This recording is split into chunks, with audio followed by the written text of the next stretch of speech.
Assalamualaikum warahmatullahi wabarakatuh. Halo guys, bertemu lagi dengan saya Dewi Nursani dalam pelajaran akuntansi. Sebelum memulai pelajaran hari ini, kita berdoa dulu yuk. Let's open our program by reciting basmalah together. Bismillahirrahmanirrahim. Semoga pelajaran hari ini berjalan dengan lancar ya. Simak video ini sampai akhir ya guys.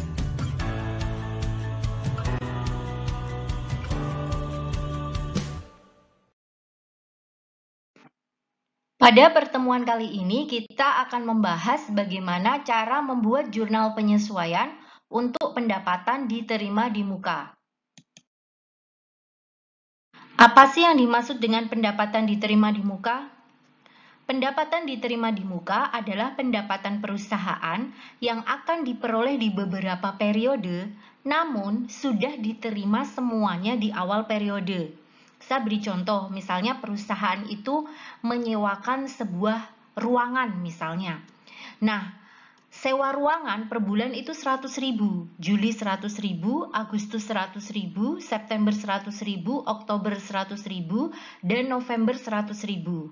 Nah, oleh si penyewa untuk 5 bulan itu diberikan di awal, di bulan Juli, sebanyak 500.000. Oleh karena itu, bendahara perusahaan ketika menerima uang pun harus mencatatnya sejumlah 500.000 di bulan Juli. Itulah yang namanya pendapatan diterima di muka. Padahal itu nanti kan pendapatannya baru berjalan di bulan-bulan seterusnya. Jadi, kita akan mempelajari bagaimana cara menyesuaikannya di akhir periode. Adapun bentuk jurnal penyesuaian untuk pendapatan diterima di muka ada dua metode ya. Yang pertama adalah metode utang dan yang kedua adalah metode pendapatan. Jika menggunakan metode utang, maka posisi debitnya adalah utang titik-titik. Kalau misalnya pendapatan yang diterima di muka itu komisi, ya berarti utang komisi debitnya. Kreditnya adalah pendapatan titik-titik. Kalau misalnya komisi, ya berarti komisi. Kemudian jika menggunakan metode pendapatan, maka debitnya adalah pendapatan titik-titik, kreditnya adalah utang titik-titik. Kalau misalnya komisi ya tinggal diisi aja pendapatan komisi di posisi debit, kreditnya adalah utang komisi. Nah ini memang berseberangan antara metode utang dan metode pendapatan. Kalau misalnya sewa, ada pendapatan sewa yang diterima di muka, berarti ini tinggal diganti dengan sewa, gitu ya. Nah, sekarang angkanya. Jika menggunakan metode utang, maka angkanya itu baik di posisi debit ataupun kredit itu sebesar yang hilang. Caranya masih sama dengan metode beban dibayar di muka ya, yaitu sebesar yang hilang dibagi periodenya kali nominalnya. Untuk metode pendapatan itu angkanya sebesar yang belum. Cara mencarinya yaitu berapa periode yang belum dibagi total periodenya kali nominalnya. Agar lebih jelasnya kita langsung ke contoh soalnya. Soal yang pertama. Komisi untuk pelatihan rias telah diterima untuk 10 kali pertemuan. Tetapi sampai akhir periode baru dilaksanakan 6 pertemuan. Nah, bagaimana jurnal penyesuaiannya? Seperti biasa untuk soal ini kita harus cek neraca saldonya untuk menentukan metode apa yang akan digunakan. Apakah metode utang atau metode pendapatan. Kita cek komisi di neraca saldo. Dia tertulis dengan nama akun apa? Nah, ternyata di sini ada akun utang komisi di 221. Berarti ini adalah metode utang karena di sini menggunakan akun utang. Sehingga jurnal penyesuaiannya harus menggunakan metode utang. Nah, sekarang apa debitnya, apa kreditnya? Jika lupa apa yang saya sampaikan tadi, kalian bisa menggunakan trik ini, saya tulis di atas ya. Debitkan data yang ada, kemudian kreditkan lawannya.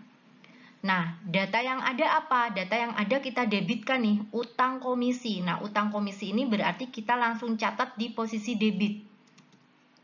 Nah, utang komisi ini berarti tinggal nambahi komisi.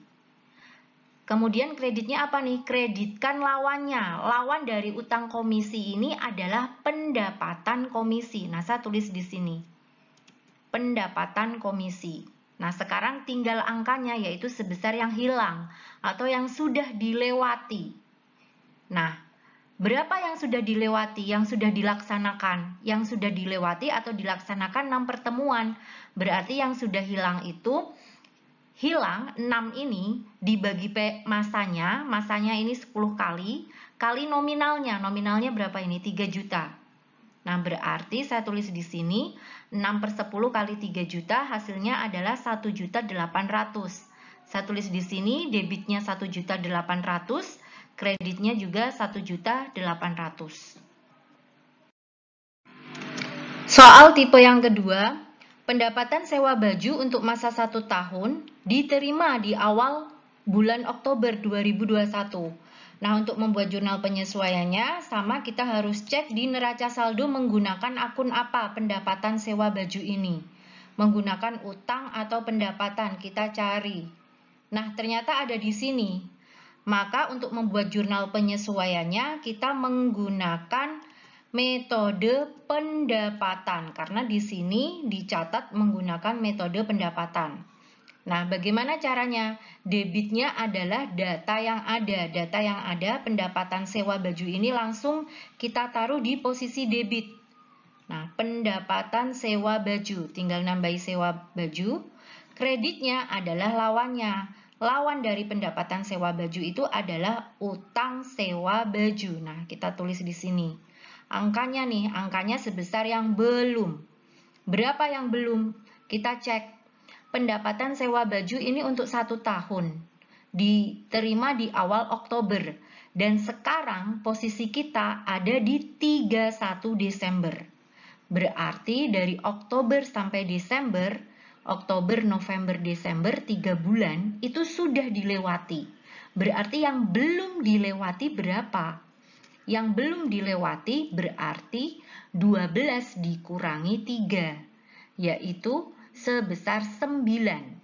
9/12, 12 ini 1 tahun ya, kali nominalnya. Nominalnya ini 2 juta per 2.400.000. Saya tulis di sini 9/12 kali 2.400.000, hasilnya adalah 1.800.000. Nah, saya tulis di sini 1.800.000 di posisi debit, kreditnya juga 1.800.000. Nah, seperti ini cara untuk menyesuaikan pendapatan diterima di muka. Terima kasih yang sudah menyimak video ini sampai akhir. Let's close our program by reciting Hamdalah together. Alhamdulillahirrabbilalamin. Semoga pelajaran hari ini bermanfaat ya. Wassalamualaikum warahmatullahi wabarakatuh. Salam Equilibrium.